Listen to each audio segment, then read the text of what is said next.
Between September 2019 and March 2020, wildfires killed billions of animals and decimated more than 200,000 square kilometers of Australian forest, an area larger than the size of Nebraska.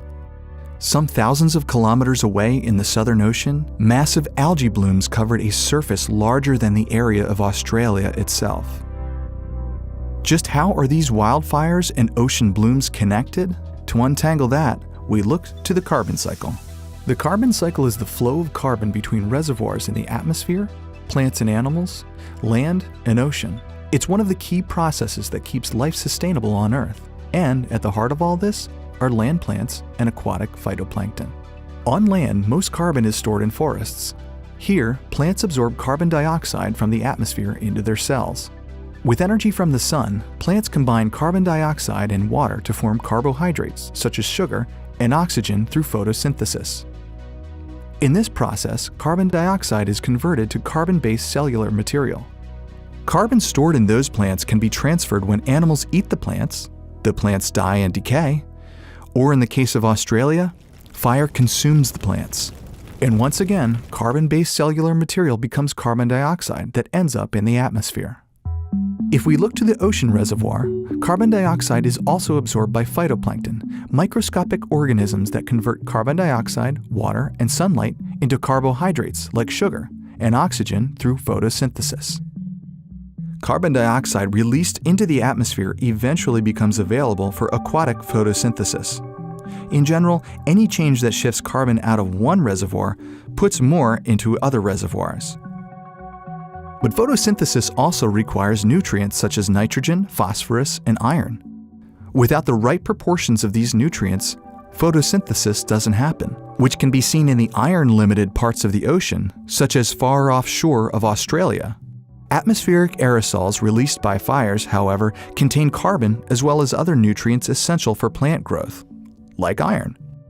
When these aerosols are deposited on the ocean's surface, these nutrients become available for photosynthesis. This iron from the Australian wildfires is now thought to have stimulated the massive Southern Ocean phytoplankton blooms. Blooms of such magnitude that they converted an almost equivalent volume of carbon dioxide released by the fires into carbohydrates and cellular material.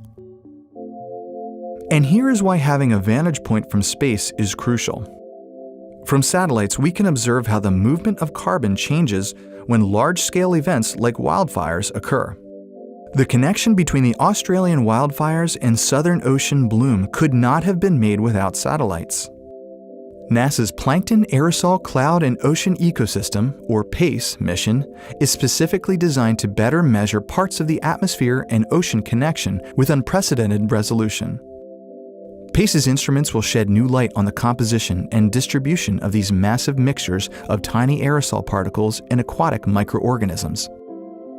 On board are two polarimeters, instruments that measure specific angles of light reflected, which, for example, allows researchers to tease apart the specific type of aerosols in these kinds of massive fire events.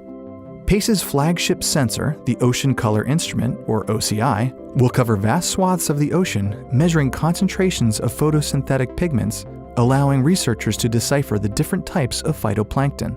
With an instrument like OCI, where you're measuring this full spectrum of color, all the colors of the rainbow you can imagine, we can start teasing apart the species and the different functional groups and different communities that exist. The data from PACE will help define those communities, allowing for clearer connections within the reservoirs of the carbon cycle. These fires emitted a huge amount of carbon and other aerosols into the atmosphere, with some estimates suggesting volumes greater than Australia's annual emissions from fire and fossil fuels combined.